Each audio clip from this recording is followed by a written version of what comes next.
भस्मारती के नाम पर फिर ठगाए दर्शनार्थी। 6 दर्शनार्थियों से भस्मारती दर्शन व गर्भगृह में जलाभिषेक के नाम पर 21,000 रुपए लिए गए।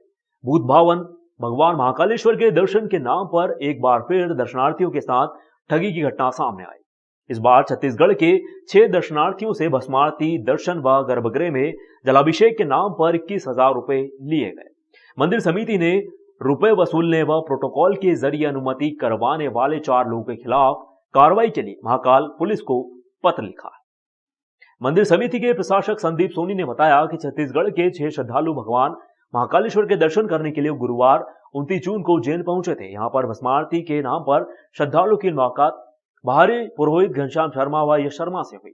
दोनों ने 6 लोगों की भस्मारती अनुमति बनवाने, गर्भगृह से जलाभिषेक रसीद कटवाने के नाम पर 21,600 रुपए लिए। श्रद्धालु जब गुरुवार सुबह भस्मारती के बाद गर्भगृह में समय सीमा के दौरान जलाभिषेक नहीं कर सके तो मंदिर प्रशासक को पूरे मामले की शिकायत करवाई गई। मामला उजागर हुआ।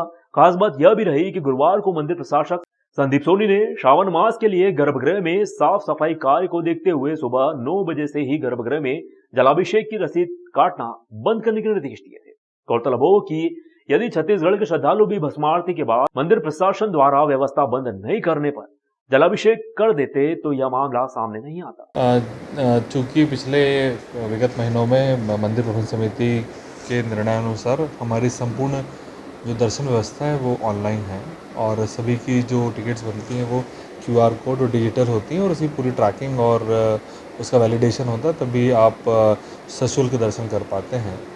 इसका फ़ायदा ये होता है कि हम सभी चीज़ ट्रैक कर पाते हैं और उसके बिना आप दर्शन यदि करने आते हैं तो आपको बड़े आसानी से पकड़ा जा सकता है। इसी तारतम्य में आज हमें एक कंप्लेंट प्राप्त हुई थी जिसमें कि उन्होंने बताया हमें कंप्लेंट में कि गर्भगृह से दर्शन करने के लिए और भस्मारती करने के लिए 6 लोगों के 2 लोगों ने मिलकर उससे 21,000 रुपये लिए हैं, जिसमें कुछ शुल्क उनका गर्भगृह का था और आपके भस्मारती का था। जिन 2 लोगों के नाम लिए थे उनको बुलवाया गया, उनके कथन लिए गए, उनके स्टेटमेंट लिए गए, उनसे पूछताछ की गई।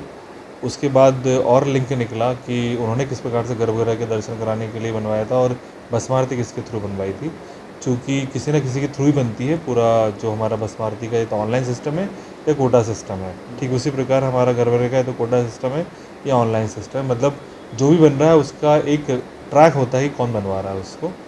उस सभी ट्रैक को पकड़ा गया और सभी कथन लिए गए। जो 2 मुख्य लोग हैं उसमें यश शर्मा और घनश्याम शर्मा, और जिन्होंने 2 और 9 लोगों के नाम बताए, भावेश जोशी और सोनू पारिक। चूँकि भावेश जोशी और सोनू पारिक ने अपने फ़ोन बंद कर रखे हैं, अतः यश शर्मा और घनश्याम शर्मा के स्टेटमेंट और जो कंप्लेंट थी उन्हीं कंप्लेंट के आधार पर एक पूर्ण प्रतिवेदन बना के थाना प्रभारी को संबंधित धाराओं में FIR के लिखा गया है और उन पर कड़ी से कड़ी कार्रवाई की जाए।